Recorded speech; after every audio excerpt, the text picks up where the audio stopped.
ماں باپ ایک ایسا انمول خزانہ ہے جو ایک بار گم ہو جائے تو پھر نہیں ملتا، تو لہٰذا اس خزانے کی قدر کریں کہ جو ایک بار چھن جاتا ہے واپس نہیں ملتا۔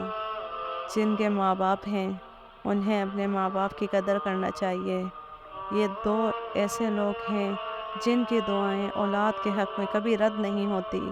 ماں باپ سے دعائیں لیں اور اپنی آخرت کو سنواریں، اپنے ماں باپ کی خدمت کریں۔ جس طرح انہوں نے آپ کو بچپن میں پالا تھا اور پال کے اتنی محبت، اتنی شفقت کے ساتھ آپ کو ہاتھ پکڑ کے چلنا سکھایا، آپ کو اس مقام پر پہنچایا جس مقام پہ آپ آج ہیں، یہ آپ کے ماں باپ کی بدولت پر ہے۔ آپ کے ماں باپ نے کتنی بڑی بڑی قربانیاں دی ہیں آپ لوگوں کے لیے، پر ہم ناشکری کرتے ہیں۔ ہم جب بڑے ہو جاتے ہیں تو ہم ان کے احترام ہی بھول جاتے ہیں اور ان کے خواہشات کو رد کر دیتے ہیں۔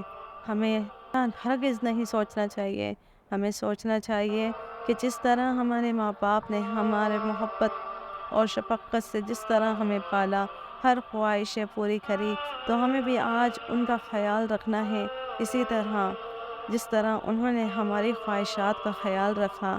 جب ہم مجبور تھے، جب ہمارے پاس کچھ نہ تھا، ہمارے ماں باپ تھے تو انہوں نے ہمیں ہر چیز دی، ہر وہ چیز جس کی ہمیں ضرورت تھی۔ آج وہ ہمارے محتاج ہو گئے ہیں تو ہم نے ان کو دھتکار دیا ہے۔ خدا را ایسے جو لوگ ہیں جو اپنے ماں باپ کی قدر نہیں کرتے، تو اللہ ان کو نیک ہدایت دے اور اپنے ماں باپ کی قدر کریں۔ ماں ایسا انمول خزانہ ہے جس کے قدموں میں اللہ نے جنت رکھ دی، اگر جو چاہے انسان اس جنت کو پا لے اور جو چاہے اسے بگاڑ دے۔ باپ ایسا ایک جنت کا دروازہ ہے، جو چاہے اس دروازے کو کھول لے، داخل ہو جائے اور جو چاہے اپنے اوپر بند کر لے۔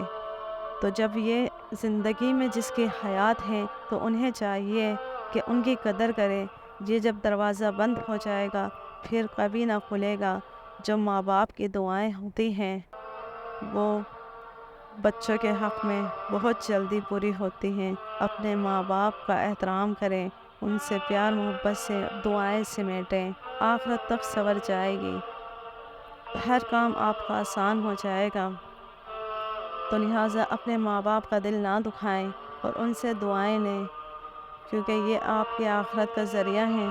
اپنی آخرت کو برباد کریں یا اپنی آخرت کو سنوار لیں، یہ آپ کے ہاتھ میں ہے۔